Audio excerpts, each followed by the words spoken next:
rest isn't something that you earn after success. It's something that helps create it. Sometimes the most productive thing you can do is close your laptop. Protect your peace like you protect your paycheck. Everyone talks about hustle, but no one talks about when hustle becomes your whole personality. Welcome back. Welcome back. We took a little hiatus, but welcome back to our August episode of Deals, Dreams, and Drama. We are super excited to be back in front of you or back on your radios. And again, if you want to hear us, be sure you're able to hear the first drop of the episode. Be sure to like and subscribe and follow so that you can know what's going on with the ladies. All right, y'all. We're back. We're going to dive right in, and we are going to talk about a little bit of burnout. So our question to kick us off, what has been the biggest source of stress for you this year? Real estate. Well, there's the deals. Right. I mean, I just think it's a different market. And I feel like we say that every year, but it really is a different market. And so we are having to learn to really like shift ourselves and position ourselves in a place where we don't get consumed in what's happening, right? I think we've all agreed we're showing more houses. Our listings are staying on the market longer. So we are really having to learn how to manage all of that and the everyday normalcy of real estate. As I've been talking with agents, I've been having the conversation of it feels like the market is changing faster. Mm-hmm. We have AI, we have just the market shifts in general. We're still not in a buyer's market. We're more balanced, and that more balanced market is just a change every day. And it's changing every neighborhood, every city, every area. Mm-hmm. It's just constant changes. And I don't think we've seen it move as quickly and change as quickly as it did before. I feel like taking the emotion out of every deal has been helping me be less stressful. Because if we put emotion through everything that's going on right now, I think we would have lost our minds by now. Like, we have to take emotion out of it because it can be very emotional, and we are managing emotions of like all of our clients. It's definitely an emotional market. Like, I think this is an emotional market. I mean, deals are falling out more than ever. So that makes our listing agents emotional, buyer agents emotional, and our clients emotional, right? Like, I do feel like the clients in general are more emotional this season. They are. Yeah.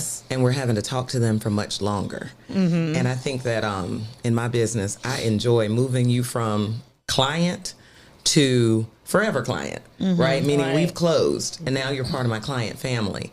And the time that I meet you to the time that I'm able to move you to the forever client bucket has gotten extremely long. Baby, like this. And I don't know if I'm built for that, if I'm being honest, because that's been my biggest stressor this year, is having to have client conversations for 6 months at a time, and having to have with sellers sometimes, right? Yeah. Having to have those conversations and do these updates and all this stuff that, in past markets not too long ago, that was only 30 days. It was 45 days from handshake to closing. And so that's been very stressful because I love talking to people. I just don't I love talking to people. I just don't love talking about challenges and talking about, the emotions. But I will say you are built for it because you do it, right? And you do it with grace all of the time. So you are built for it because you do it and you do it so gracefully.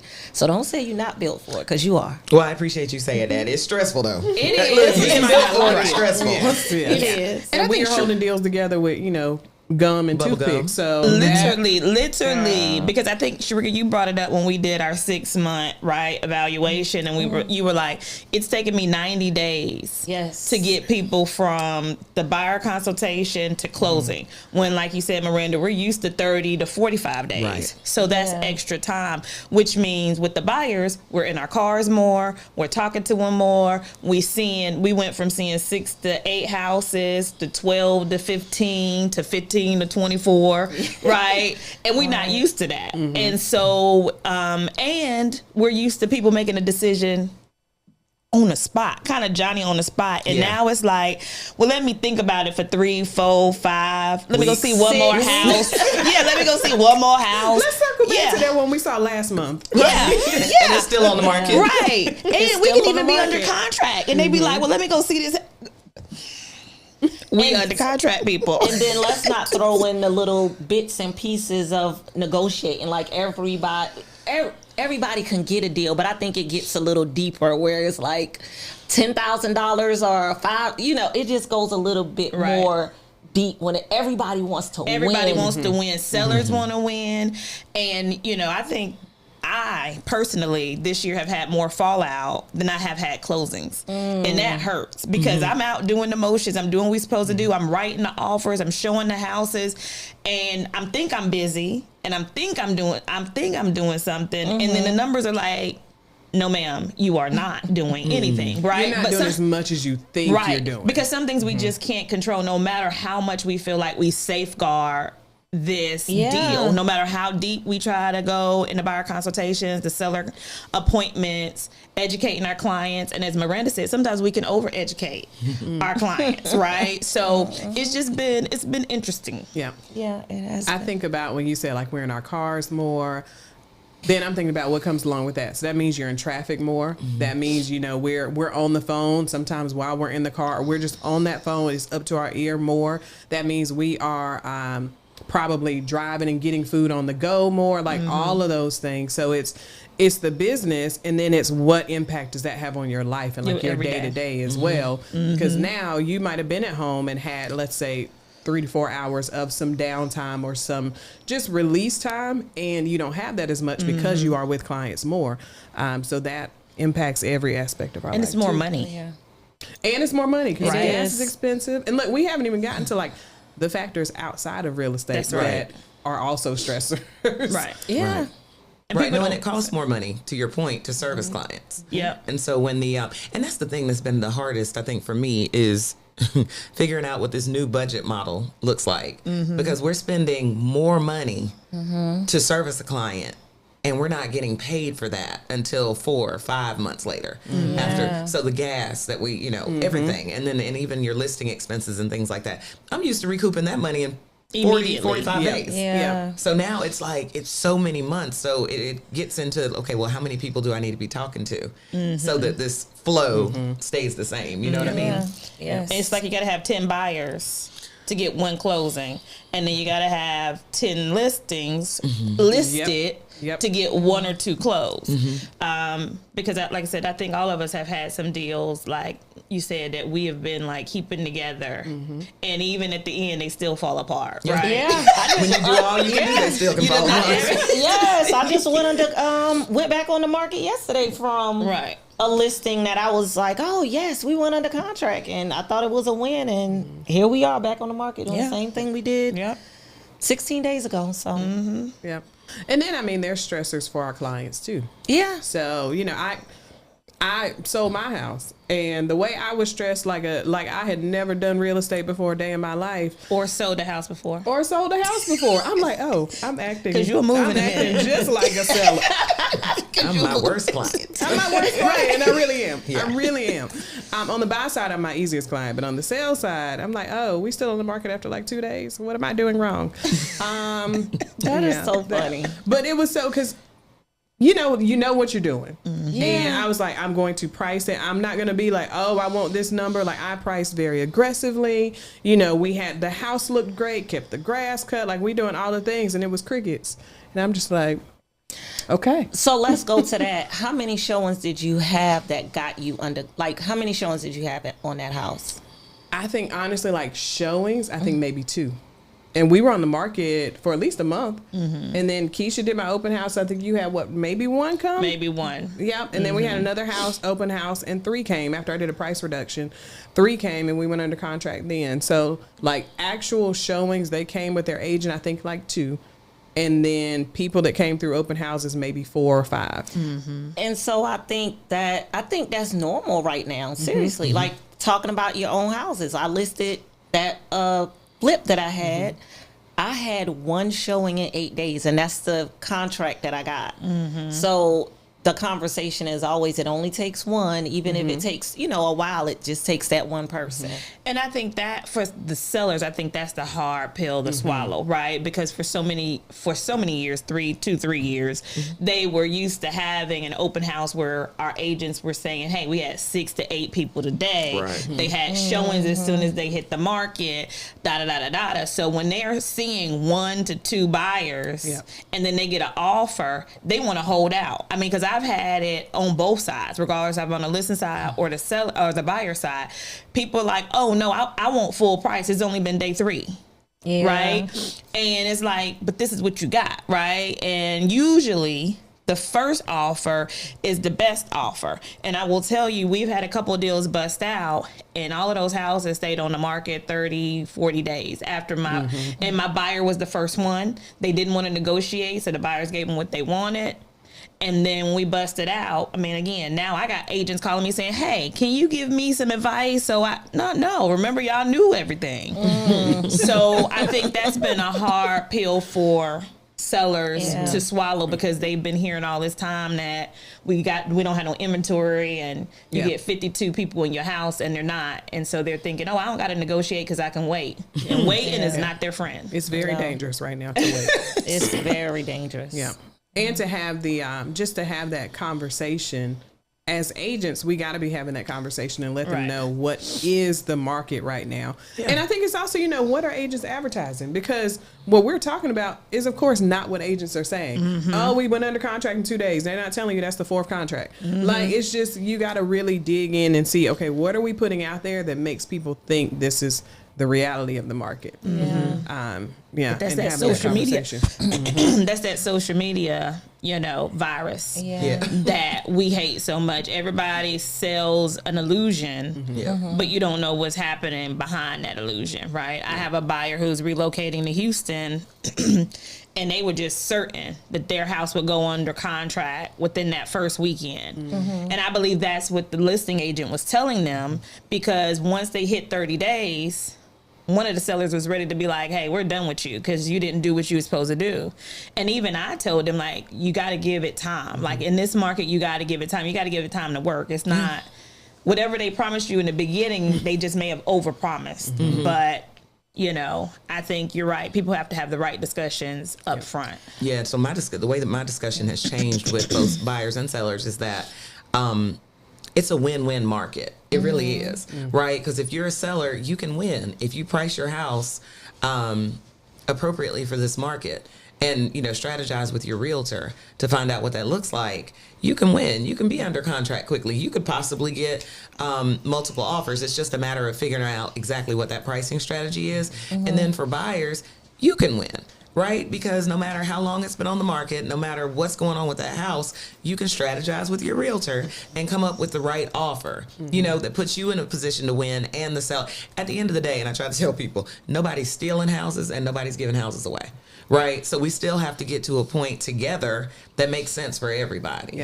Right? But if you go into it as a buyer thinking I'm going to get a really big deal, it's like, what does that even mean? What does that at the look end like? of the day, if it was that big a deal, I'd buy it. Right. So, it wouldn't be on the market. And it wouldn't be on the market. I mean, we got to get out of that mindset. Yeah, that's very true. So what, is there anything outside of real estate that has been a big stressor for you this year? Or any specific aspect of the business that maybe we haven't talked about?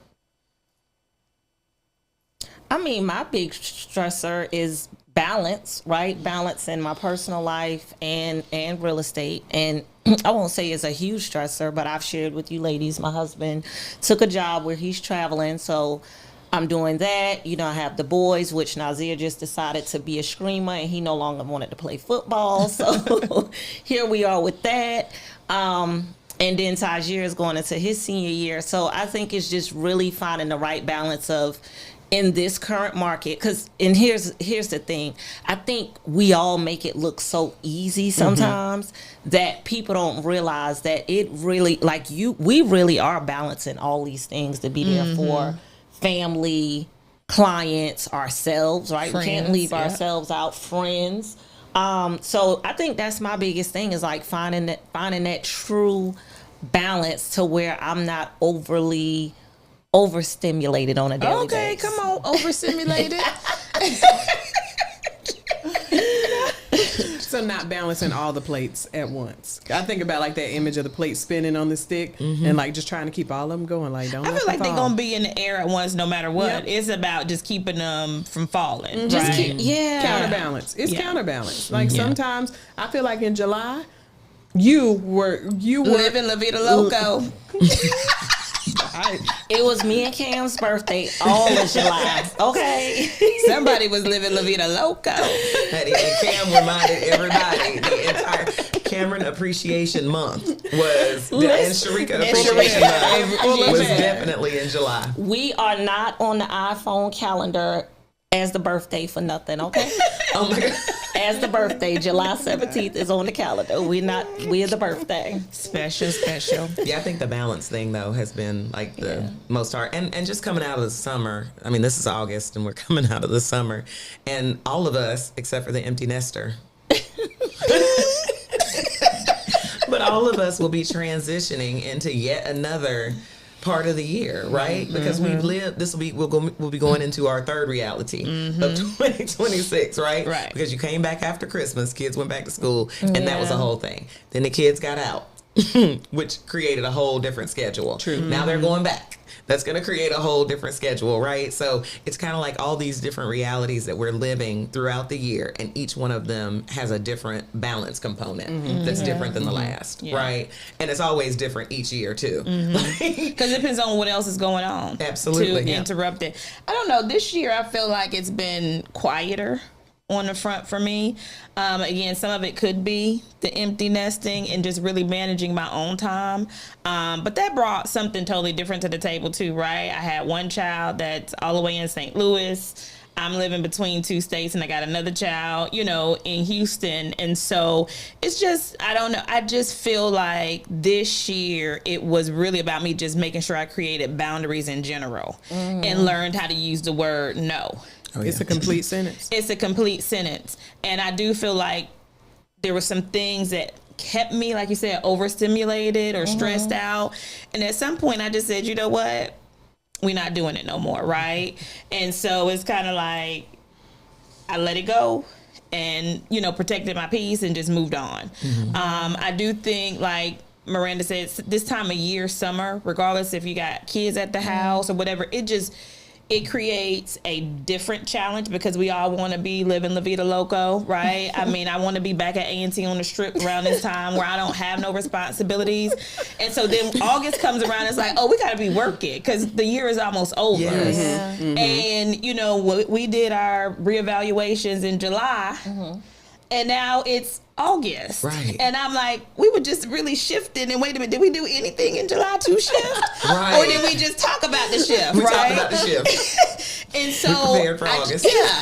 Yeah. And again, it could The be test run, burnout. a dry It could be a dry run. Now we all like, okay, y'all, it's August 1st. That's No more games. But that's the Listen. stress for me. Yes. We are always talking about the end of the year. We start talking about the end of the year in January. At the beginning of the year. Right? And it's like, give me a break. Like, the one thing, and I don't know if it's just real estate. I think it's probably just entrepreneurship in general, because you always have to be looking down the road. And Right. you always have to be Yeah. because your paychecks are down there, and you either gonna get them or you gonna step over them. I mean, one way or another. So, and how do we end up stepping over them when we're not talking to enough people, Right. to make the paychecks, right? So that stresses me out because I swear every December 31st, it's like anxiety. Like, Lord, I got to do this again. Next year. Because I can't do it next year the same way I did it this year. Yeah. We already know that, right? Because we'll be going into a different market. And in January, you think you're going to do it one way. Because in Yeah. You have January, big I plans. learned all the lessons from last Oh, year. yeah. Ready. And then by February, we know we're in a different market. So everything I said in January don't even matter. Yep.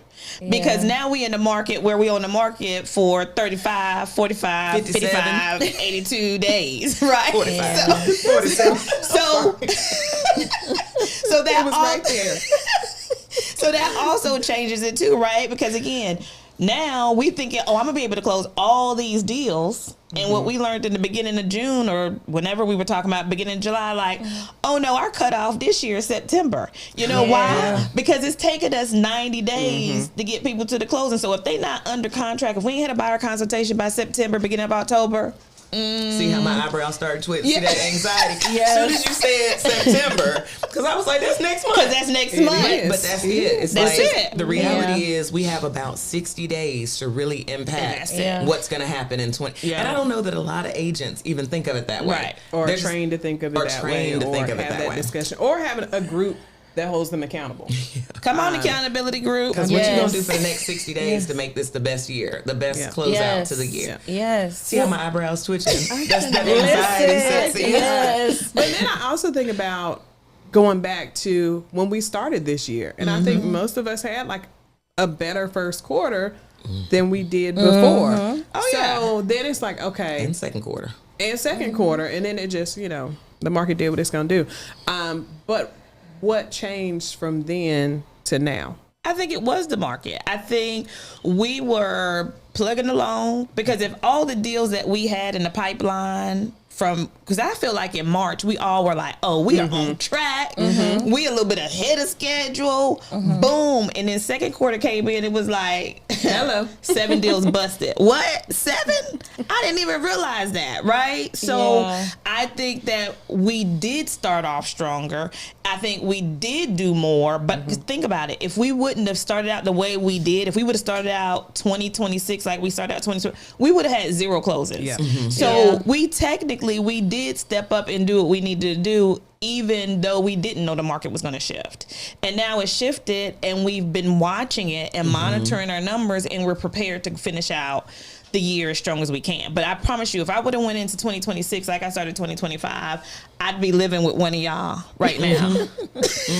And I think, like Brandy said, the accountability group and constantly having the conversation, because I do recall, I think around March or April, we were all talking about like it was taking longer for us to get things out under contract, buyers. Because I recall saying I had a system, and my system was pretty much like yours, Miranda, like 45 days. I know from intake to closing, it was 45 days. Right. And I went from intake to closing in 90 days or more. Or more. Like, or more. So I think us realizing that in the beginning is like, okay, what do we need to do? Do we need to be making more calls?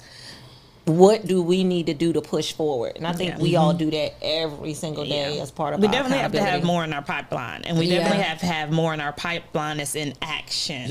Right? Because we used to could let them sit there, but we got to have them in action. You got to have them and moving. and to really illustrate it too, just thinking about like my deals right now, and you talking about how many busted out of contract. I have a buyer who came to me from Instagram. Sweet. Right out of college, ready to buy a house, and relocated to Charlotte. She went under contract on a buyer. She went under contract on April 8th. We are in the month of August. She has not closed yet. Still under contract on the same house because of all the issues that have come up since she's been under contract. And she's been amazing, and everything that's come up, she's hit it head on and, moving on and all the things. So there's a lot of factors to it.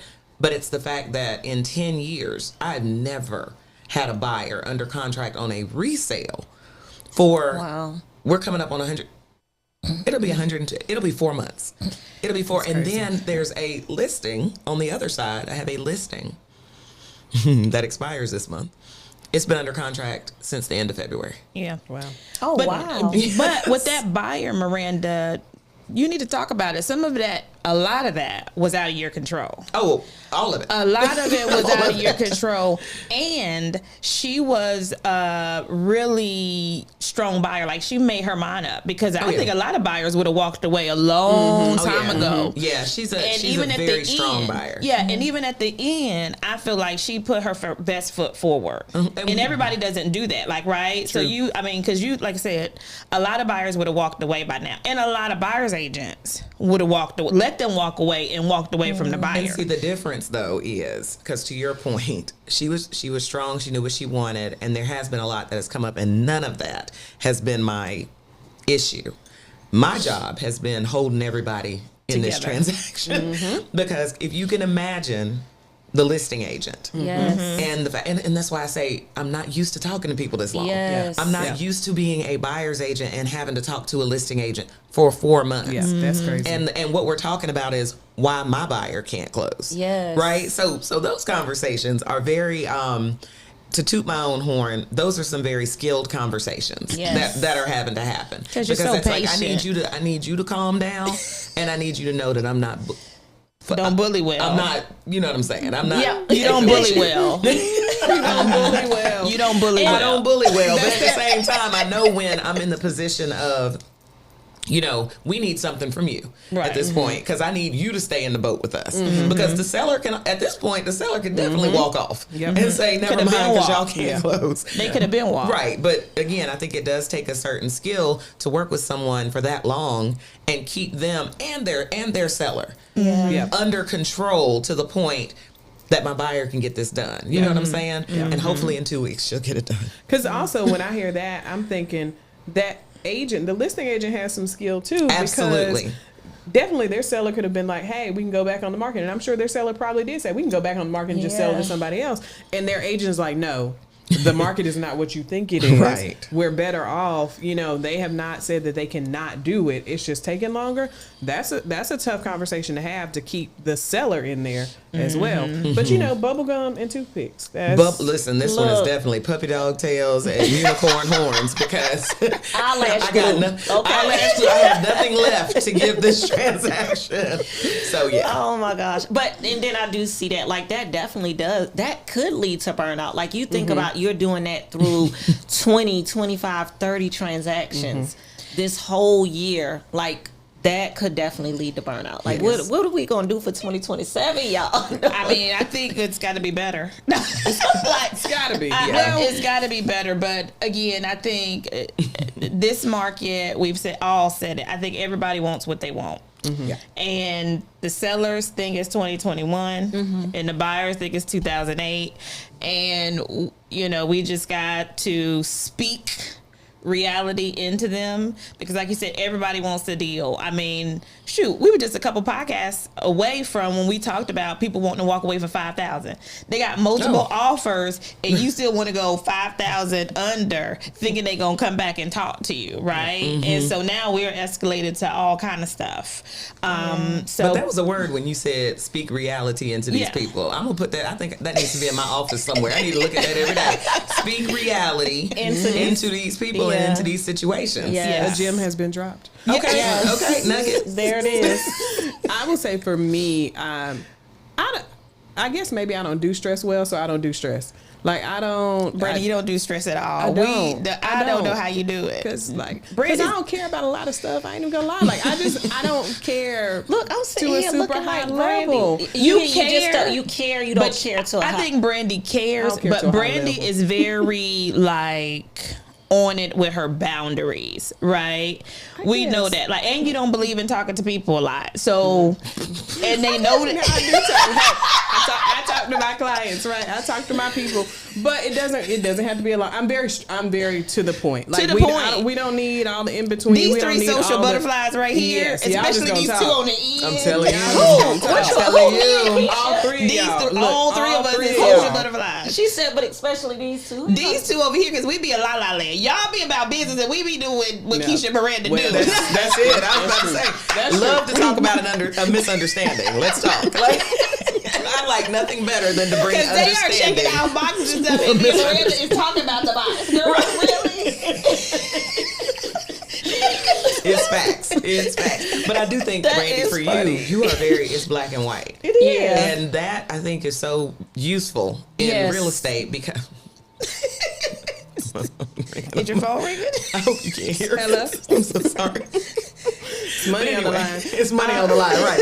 But no, I think that's really good in real estate, because sometimes it truly needs to be black and white, because we're the ones that are supposed to keep the buyer and seller's emotions between the lines. Between the So we lines, definitely yes. have to keep ours between the lines. And when it comes to like talking to these people, I'm kind of like you when it comes to that. But you don't stress about nothing. I don't stress about these clients, but you don't stress about nothing. I don't. I don't know. I don't know. I guess I was just born that way, raised that way. But it's just, I just have a belief that things are going to work out how they should. And nobody can take that belief away from me. What's for me is for me. What's for my clients is for my clients. And I tell them that in the transaction. Like, if we end up terminating, I'm like, hey, that was not the one. It might have felt like the one, but we will find the one that's really for you. Yeah. But that's just the motto I lead and live with. And this season I'm going into, Trey is starting school. Like, big school for the first time.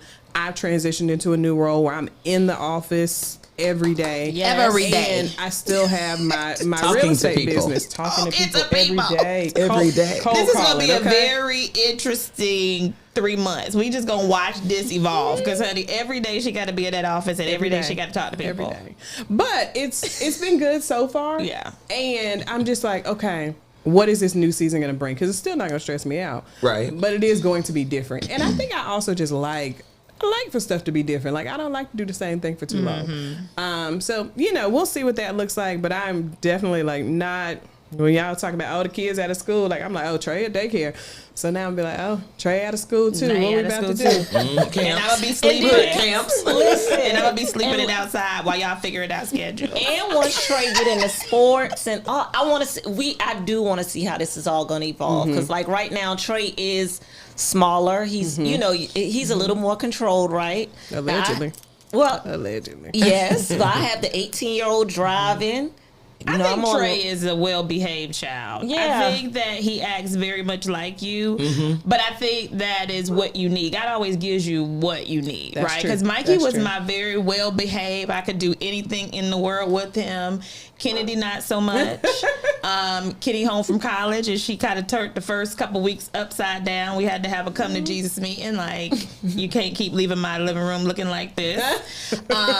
Different things. But I think Trey, he's just very mature, and like I said, I think that comes with sometimes just the first child, the only child. And so you got what you need, because he's pretty flexible for the most part. He is, and he is very loving. He wears his emotions on his sleeves, Right. which is different, because I'm like, hey, you got to toughen up, my dude. Come on now. But I do see your point of like, because now he's going to be in school, and then he's doing swimming lessons during the week. We're signing up for T-ball. We're going to do basketball, and that is just the little level where everything is still on Saturdays. And I can't imagine what that would be like when it's like, we got a game on Every day of the Friday week. night or Tuesday, Thursday, Friday. and we got practice, and so it'll be fun though. It will be. It will be. It is, and they grow up Yeah. so fast. I think I'm looking forward to the fall. I am too. I am looking Can forward y'all let the summer? to the fall. I mean, want some of the please. marinade. Pumpkin Because spice technically, lattes. in August, by the time we come, listen, in August, it is fall, basically. It I is. mean, the kids It are is. going back to school. We got 2 more months of summer. We're here. When them kids get back in school, it's fall. I like don't go- I care like if we going got from one more summer to month of Christmas. summer or not. I want But to go summer to Christmas. That's it. Miranda, big you jump. know what? I'm with Miranda you. been counting down to Christmas 2 months ago, and if I see it in her story again, It says December We- 26th, we gonna 2025. fight. It's hot. It's 120 degrees outside, talking and about she talk Christmas. about Christmas. I can't help it. Christmas, it brings me joy. Y'all see how she perked up? I did. I woke up just then when you said I cannot Yeah. with y'all. I think we got it though. We I do. think, I We think absolutely we've do. helped each other manage it. I think we've been each other's counsels, therapists, and friends. Because, like I said, if I would have started. I can only speak for me. We would not be here. And I haven't had any breakdowns. So Good. I think the accountability is working for me. And that's something I think all entrepreneurs need. Like, you need people that you can go to that will hold you accountable, not just your yes woman or your yes man, but you need someone that will hold you accountable to your goals, but also hold you accountable to taking care of yourself. Like, hey, sometimes just close that laptop, like just walk away, just take a nap, Go lay like do your down. thing, like Go do lay whatever you need to do. And you have to have somebody remind you of that every once in a while. And we do that. Yes, yes. What is one habit you'll never give up because it protects your peace, as we start to wrap up? I think from a real estate standpoint, it's always going to be my protected Sundays, right? On Sundays, I have some protected time padded in. We have those discussions early. We don't take calls after a certain time. If I have availability, I'll call you, but I always set that expectation that on Sunday it's faith and family, right? So if I get back to you, that's like above and beyond. But I definitely want to protect those times. We just went on vacation, me and Kennedy in Chicago, and did all the things. And I mean, my phone rang very minimally, but we have been preparing everybody the entire time. I didn't pull out my laptop one time. So I think setting those boundaries with your clients and the times and when you're going to be available and who's going to be available when you're not available are key. Mine is definitely getting up and still exercising in the morning. That's just my time for me to get moving, get my thoughts together, and then not answering the phone for personal calls prior to 8 o'clock. I feel sometimes people would try to put more, well, personal and business calls, just not to take in more. Sometimes people don't wait to give you bad news. And I feel like that can affect your whole day. So I really try to protect what I take in to control, because it can control the rest of my day. I'm not one, I do get stressed. I'm not going to say that. I do take on a lot of emotion or of others. And I notice, like, in the past, me taking in too many emotions of others can kind of direct the way my day goes. So to do that, that's one of the things that I just don't talk on the phone a lot in the morning. Besides with us. Besides, but we're after 8 o'clock. No, if it, because I'm getting after 8 on one call at 7:30. I'm saying, like, I'm getting on the James Shaw call at 7:30. So, but that's to benefit me. So what I'm saying is things to benefit me. You pouring positivity into yourself. Myself, right? So anything that's benefiting me, yes, I'm on the phone. But if it's to just call me to vent, or maybe a client or family member or whatever, like, I can't take it in before 8 o'clock. I can't. Yep. For me, it is continuing to find the positive. Like, one thing I'm gonna do is find the positive in the day, in the event, in the thing. Like, Trey had a rough morning a couple of days ago, and before he even left, I was like, hey, it's everybody has rough mornings. You don't have to have a rough day. So let's go and have a great day. Now, did he? Not really. But finding that positive. And then I'm very much like Miranda. I'm going to continue taking my naps, getting my rest, getting my sleep. Like, I believe you can catch up on sleep.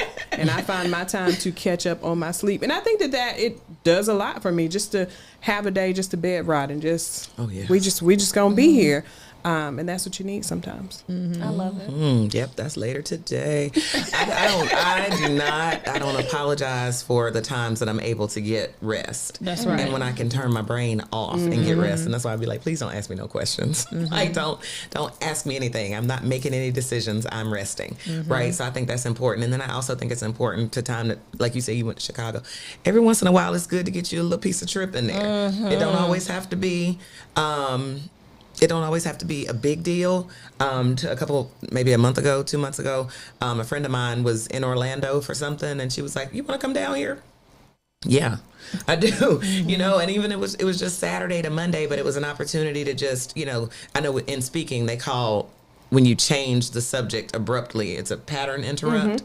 I need pattern interrupts in my life, right? Like, I need something to interrupt all of the real estate that's going on in my head. Because even if I'm not talking to people, I'm thinking about what's the next thing we're going to do. I got a counter offer right now that I need to present to somebody. And it's like, it's always, okay, well, how you going to present it? And how can we frame this up? And da-da-da-da. It's like your real estate brain never turns off. Your mom brain never turns off. Your wife brain never turns off, right? And sometimes it's just good to be able to turn all of those things off at one point at the same time to restore yourself. Right. Yes. You made me think of you said, like, your brain always making decisions. And that made me think about, we have some of the best mornings when Trey's clothes are picked out, when my clothes are picked out. Because then the first thing I do in the morning is not have to make a decision about what you're wearing or what I'm wearing. It's like a small thing, but it's like, it's a big thing. Wow. I need to rerun this part for Kennedy. Yeah. Well, no, because we're talking about managing time, and that's important. She's a bed rotter. We all know that, right? She gets up and does the things, but she's a bed rotter. And so going into sophomore year, it's like, what do I need to do, Mom, that I'm not overwhelmed? Schedule your classes for later in the day. Well, that, and we talked about it on Saturday and Sunday. Instead of bed rotting until it's time to hang out with your friends, you need to get up, start planning for the week, plan your clothes. Because,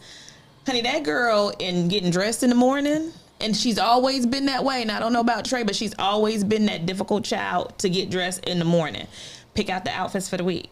That's half of your headache. Yep. Right? Know what your schedule's going to look like. Know what times. Just put a couple of studio times that's not at 11 p.m. on the calendar.